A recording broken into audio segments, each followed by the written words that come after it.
Selamat pagi Bapak Ibu Saudara yang diberkati di dalam nama Tuhan kita Yesus Kristus. Pagi hari ini kembali kita akan merenungkan kebenaran firman Tuhan yang saya beri judul Iman yang Hidup. Dalam Ibrani 11 ayat yang pertama berkata demikian, iman adalah dasar dari segala sesuatu yang kita harapkan dan bukti dari segala sesuatu yang tidak kita lihat. Sebagai pendahuluan, segala sesuatu yang kita peroleh itu bergantung juga dari iman kita. Iman adalah percaya bukan karena melihat atau karena sudah merasakan sesuatu mujizat. Saat semua terlihat tidak baik, disitulah iman muncul. Iman tidak bisa dibangun kalau kita jauh dari Tuhan. Iman kekristenan itu melebihi logika manusia. Oleh sebab itu iman hanya akan bisa kita mengerti dan kita alami saat kita tinggal dalam Tuhan. Dan firman itu sanggup membuat iman dalam hati kita menjadi hidup dan bertumbuh. Nah, bagaimana caranya agar kita memiliki iman yang hidup? Yang pertama adalah bergantung pada Tuhan. Dalam 1 Korintus 2 ayat yang kelima, firman Tuhan berkata, supaya iman kamu jangan bergantung pada hikmat manusia, tetapi pada kekuatan Allah. Tuhan tidak ingin kita bergantung pada hikmat manusia, yaitu pada kepintaran, kekuatan, kecerdasan kita. Tuhan rindu agar kita bergantung pada kekuatan Tuhan sepenuhnya. Saat kita mau untuk memiliki iman yang hidup, maka taruhlah ego kita di bawah kaki Tuhan. Bergantunglah pada Tuhan sepenuhnya.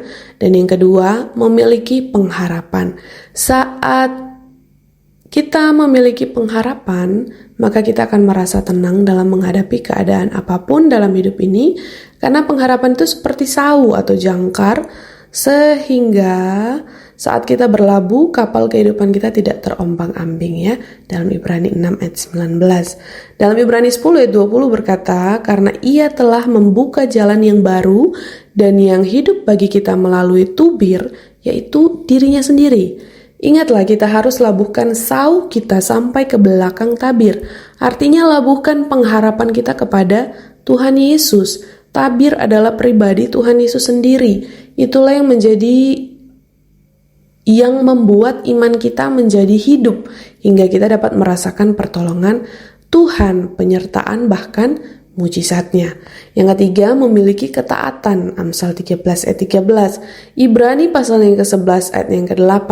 Karena iman, Abraham taat untuk berangkat ke negeri yang akan diterimanya menjadi milik pusakanya. Lalu ia berangkat dengan tidak mengetahui tempat yang ia tujui.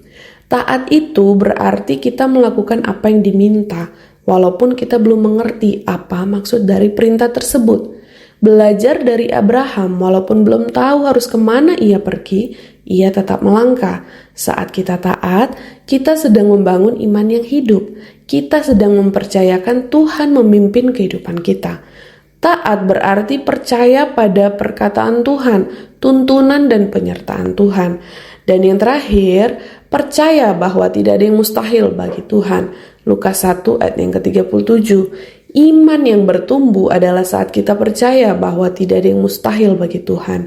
Hanya Tuhan yang sanggup membuat perkara yang mustahil menjadi tidak mustahil, dan itu terjadi di luar logika kita.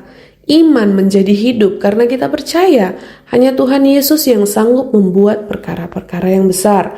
Nah, sebagai kesimpulan, belajar dari keempat hal di atas membantu kita untuk terus memiliki iman yang hidup, iman yang besar, yang bisa memindahkan gunung sekalipun. Saat kita memiliki iman yang hidup, maka kuasanya pun senantiasa kita rasakan dalam kehidupan kita, bahkan terus menjadi berkat bagi orang-orang di sekitar kita.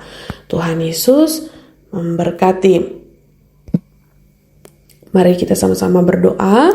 Bapa di dalam surga, kami mengucap syukur.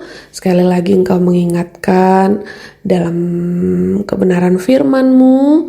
Kami harus tahu bahwa kami harus punya iman untuk kami bisa jauh lebih kuat di dalam Engkau. Iman kami harus bertumbuh, iman kami harus hidup di dalam Engkau, supaya kami bisa melihat bahwa Engkau Tuhan masih terus bekerja dalam kehidupan kami, masih terus memberkati kehidupan kami. Engkau tidak pernah meninggalkan kami. Terima kasih Tuhan Yesus. Kami berdoa pagi hari ini Engkau memberkati kehidupan kami, keluarga kami, pekerjaan kami, pelayanan kami. Tuhan Yesus memberkati Kota Malang ini, negara kami Indonesia ini. Tuhan Yesus berkati, Tuhan Yesus selamatkan. Tuhan Yesus menyembuhkan, Tuhan Yesus memulihkan. Kalau ada yang dalam keadaan sakit, ada yang dalam keadaan terluka, ada yang dalam keadaan putus asa, Tuhan Yesus memberikan pengharapan, kekuatan yang baru, membuka jalan dalam segala proses-proses kehidupan yang dihadapi oleh umat-umat-Mu Tuhan. Kami mengucap syukur pagi hari ini, siap memasuki hari yang baru bersama-sama dengan Engkau.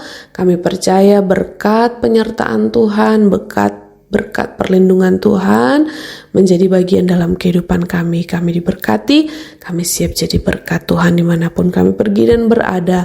Di dalam nama Tuhan Yesus Kristus, kami berdoa dan mengucap syukur.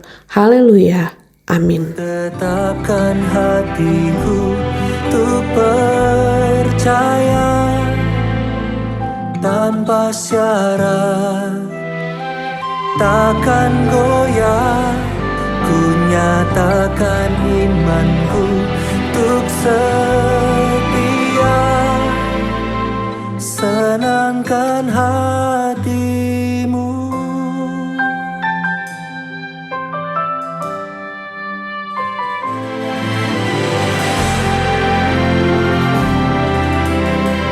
Katakan, ku tak menyerah. Ku tak menyerah, walau kadang ku tak mengerti. Ku tak mengerti, tetap berserah. Berserah